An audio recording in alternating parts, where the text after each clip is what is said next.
Diskarte pag walang ulam, experience.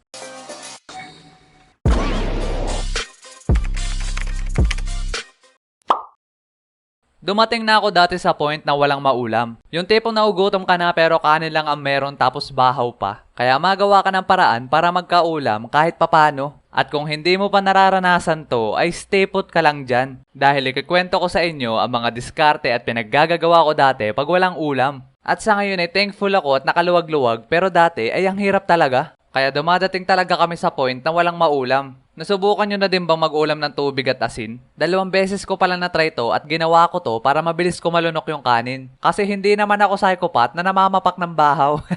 Kaya nilagyan ko ng tubig para mabilis malunok at asin para may lasa naman kahit papano. Kasi basta bahaw ay talagang di kaya ng powers kasi nakakauya at mabibilaukan ka ma friend. Nasa ng sabaw! Pero pag may kape naman kami, ayun na lang pinangsasabaw ko. Kasi mas masarap ulamin yon kaysa sa tubig at asin lalo na pag madaming asukal. Yummy! Nakapag-ulam na din ba kayo ng chichirya? Dati kasi pag may piso ako tapos walang ulam ay mabili ako ng chichirya. Di ko lang alam kung may nagbebenta pa rin ito ngayon pero ang binibili ko lagi dati ay yung Serena. Kaso pag minamalas ay makunat pa yung nabibili ko. Walang jupre para ka nanguya sa goma. Pero pag 5 piso naman ang aking pera, ay Martes ang binibili ko. Yun at manghuwan ng paborito ko talaga ulamin na chichirya. Toyo at mantika mga repa. Nakapag-ulam na ba kayo nun? Ako pinakaunang beses ko natikman yun nung nag-ulam nun ng aking lola. O Tutoy, kumain ka na ba? What's this? Toyo at mantika. Gusto mo? Okay, I like it, Picasso. At simula nun, ay yun ang naging paborito kong ulam dati. Lalo na pag yung mantika ay ginamit pang prito sa baboy o kaya naman sa isda.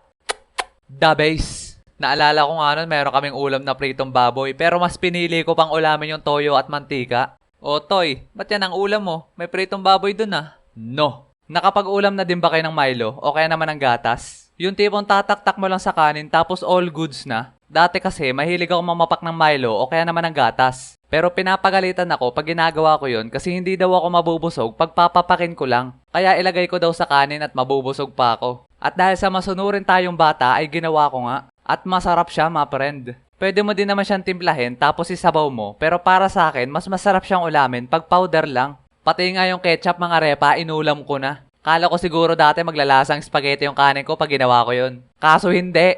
Tapos dinamihan ko pa ilagay noon. Ginawa akong sabaw yung ketchup pre. Ginawa akong sabaw yung ketchup. Pero kahit pangit ang lasa ay inubos ko pa rin kasi sayang. At simula noon ay hindi ko na yun inulit. Pero minsan pag ayaw ko na ulamin yung mga condiments sa kusina namin ay nadiskarte ako at napunta sa tabing dagat. At ang gagawin ko doon ay makikihila ako sa gayad. Para sa mga hindi pa nakakalam kung ano yung gayad, yun ay manghuhuli kayo ng isda gamit ng malaking lambat tapos hihilahin nyo papuntang pangpang. At ako'y nakikihila lang sa lubid noon kasi hindi pa kaya na pang-going bulilit na kamay ko. At pag nasa pangpang na yung lambat ay kanya-kanya nang kuha sa mga nahuling isda. At pag madami na ako nakulimbat na isda ay uuwi ko na yung sa amin para iulam. Pero pag wala namang gayad, ang gagawin ko na lang ay mamamambis. Di ko natanda kung ilog ba yun o sapang pinagpapamambisan namin ni Tito noon. Pero nakakahuli kami dati doon ng tilapia. Pero minsan, pag umira lang katamaran ko tapos walang ulam, ang gagawin ko na lang ay magpapasangag ako ng kanin kay Lola. Para malasa naman kahit walang ulam. Lagyan lang ng bawang, asin at toyo at boom! All goods na. Umay! So yon mga erp, kayo, naulam nyo na din ba yung mga naulam ko dati?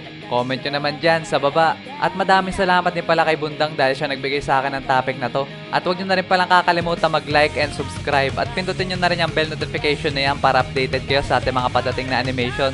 So yun lang, kita-kits sa ating next video. Peace!